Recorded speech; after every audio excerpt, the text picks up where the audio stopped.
mo, mga nakahiga pa ng ganun. O, di ba? Katabi ka eh. Eh, ilang mo ko, concern ko. Dapat, tayo yung namumuno, pakita natin sa tao yung, hindi yung, tayo pa yung, ano, hindi natin tayo sa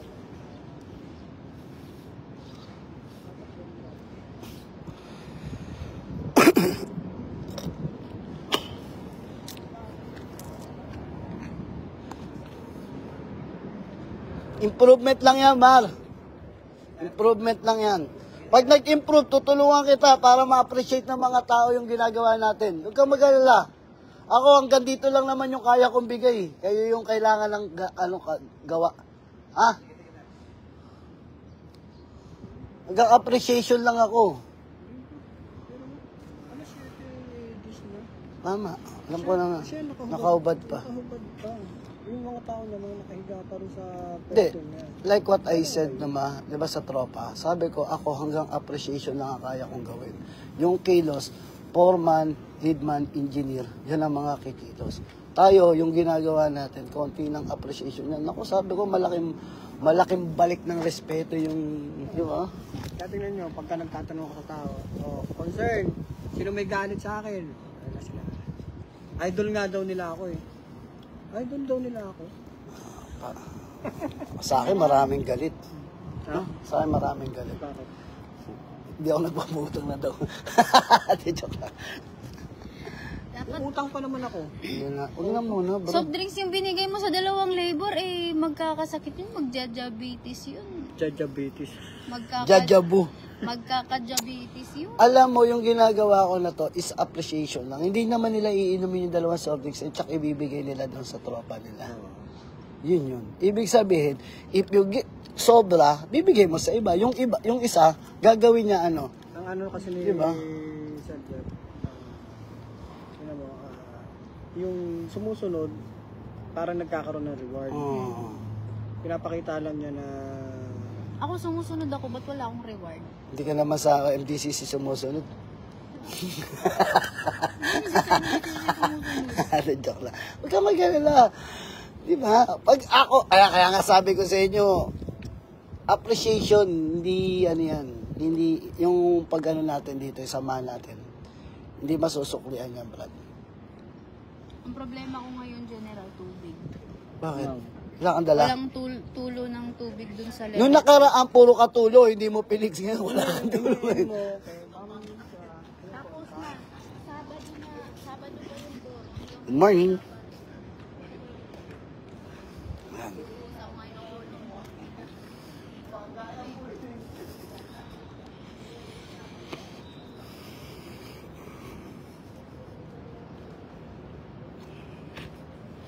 Okay, good morning. Magandang umaga. Welcome to our site. Alright? Ayan. Ano lang naman tayo? Site walkthrough and inspections. Ngayong umaga. Pero mamaya kasi guys, mawawala na. Mga ka-safety, mawawala na ako ng signal kasi papasok na tayo sa loob. But right now, nandito tayo sa taas. Okay, ayan yung mga, eto nasa likod ko. Ayan yung project namin ngayon, located in Manila. Okay, pero sabi nga natin, it's a good experience na dito may mga kasamahan tayo na talagang yung learning, okay, ay sharing po talaga. Okay, yung learning at saka yung idea.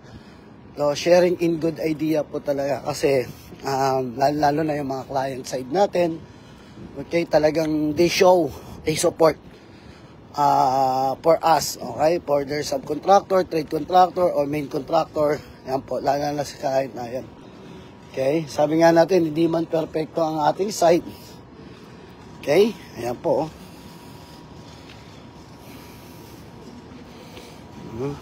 Ano ba? Pahingahan, no? Pahingahan po yan, ha? Mababa nga lang. Pero it's good. No, may mga pahingahan. Okay, ano yan? Good morning po. Okay, magandang umaga. Jerome Torres. Okay. Ayan. At sa mga iba dyan. Okay? Magandang umaga. So, ayan.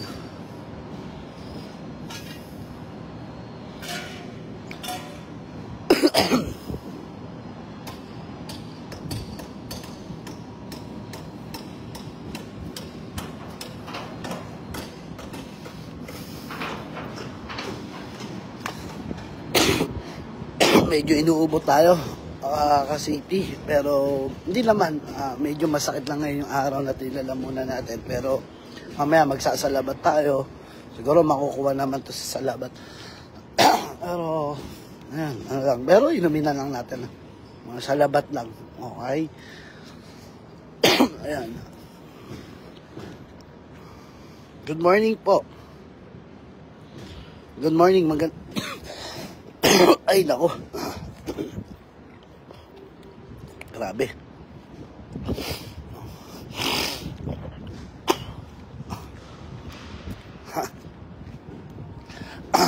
Sa talaga alam mo na akong Makati.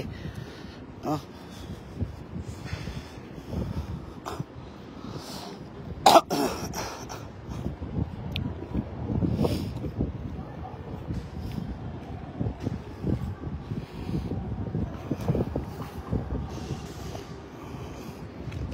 Okay, ano sabi?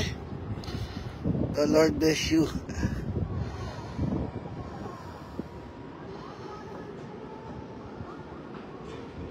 Yan, thank you, thank you. Medyo ano lang talaga siguro sa panahon. Tingnan nyo, guys, katatapos lang ng toolbox meeting namin. Okay, so tingnan natin. Nandito naman tayo, the general contractor naman. May separate kasi silang toolbox gang meeting. Okay, tingnan nyo kung gaano karami. So, it's a big challenge for us, no? Ayan, no? Diba? Tingnan nyo. Diba? Gaano ka? Marami. Right? Ayan, no? Tingnan mo.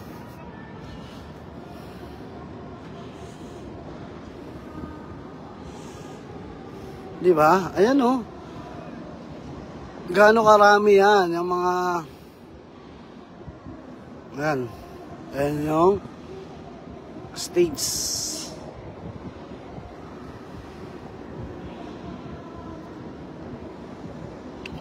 Okay.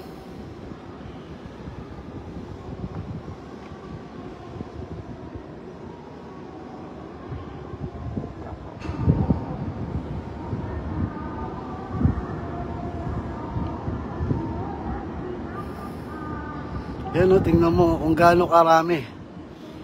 Right? So, it's a big challenge for us, no? Na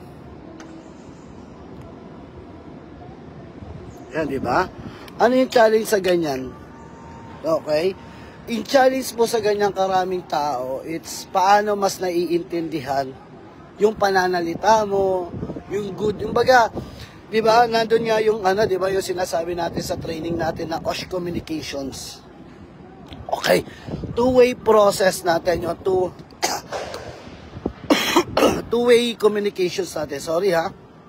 It's, di ba, yung ating ano, sender and receiver, and then yung message. So, doon magiging challenge for you or for us, no, as a safety officer, na paano nila ma-appreciate yung wording natin. Paano nila ma-appreciate, okay, yung tinatawag nating pananalita natin na maiintindihan. Sabi nga natin, no, hindi naman hadlang, okay, yung sir, bago lang po akong safety, sir, ano lang po yung ano natin. Lahat naman tayo nagsisimula sa baguhan eh. Right? Ang challenge lang sa atin dito, it's paano natin ipoprocess yung ating trabaho, no, na naiintindihan ng operations, naiintindihan ng management. Yun yung lagi nating sinasabi. Kumbaga, sa trabaho kasi natin, ito, may sample ako Okay? Yan. Ito po. Okay? Yan. Protruding dowels. So, ano sabi sa atin po, di ba?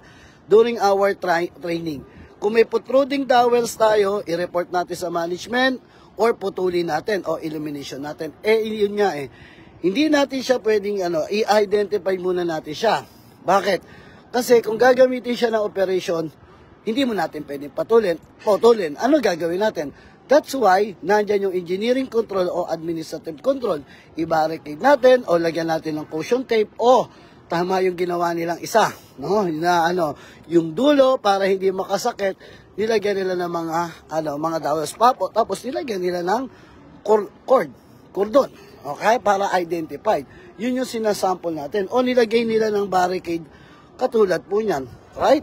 Yan yung mga control measures na dapat natin, it's a basic, sabi nga natin, being safety officer, we need to use the SMART method natin. Simple, measurable, attainable, realistic, and timely. So, in that process kasi natin, napaka-importante na mas na-challenge tayo kasi sa sarili natin na yung SMART method, nandiyan naman yung OSH standard natin, nandiyan naman yung mga guidelines natin, DO13, OSH standard, RA 11058, o other so on and so forth na nakalagay po inside of OSH standard. It's a, sabi nga natin, standard. Okay? It's a guide natin. Para alam natin kung paano natin to implement, ano yung mga implementation natin sa site, etc. Ang importante lang, okay, nandun pa rin tayo sa acceptable risk level. Right? Acceptable risk level, yan yung sinasabi natin na na katanggap-tanggap sa lugar gawaan natin. Kasi baka mamaya mag-aano tayo sa standard, medyo nakakasagasa na tayo. Okay? Yun ang ayaw natin mangyari. Nakakasagasa na tayo ng ibang tao, nakakasagasa na tayo ng natin. It's because sometimes kaya hindi tayo naiintindihan ng mga manggagawa o ng operation because they don't know what is the standard requirements, right? Pero hindi natin kasi hindi natin magagawa yun kung hindi sila proper educate. Kaya nga nandiyan yung administrative control. Pagbibigay natin ng tamang kaalaman at pagbibigay natin ng sapat na kaalaman sa kanila. Okay? Yan po yung lagi nating tatandaan. Okay? Kumbaga, we need to help each other, guys. Tandaan natin kailangan tulungan natin ang bawat isa. Walang perfecto. Lagi nga natin sinasabi, walang perfecto sa safety. Kay tayo, ikaw mismo, it's a big challenge for you. Paano mo ito matututunan? Paano mo ito bibigay? Paano mo ito di-deliver sa atin lahat? Kumbaga kumbaga, ano ba sabi natin madalas? Tayo, maikli lang ang buhay natin Pero sabi nga natin, dahil sa trabaho natin, yung safety and health, okay, dapat paalam natin sa kanila. Kasi sila rin yung dapat, sila din dapat ang nag-iingat sa kanilang sarili. Yun lang. Okay, for this morning. So, after walkthrough, siguro, I take 1 hour. Okay? 1 hour, mga 9 a.m., mga 9 or 9:30, nandun na tayo sa office. Pero we will conduct muna the walkthrough. Selected lang naman po yung aking i-walkthrough area ngayon. It's ipapollow ko lang yung BOH area. Kasi from the hotel, hindi ko naman po siya focus. Baka bukas ako mag-hotel. Okay, ang hotel namin, ito.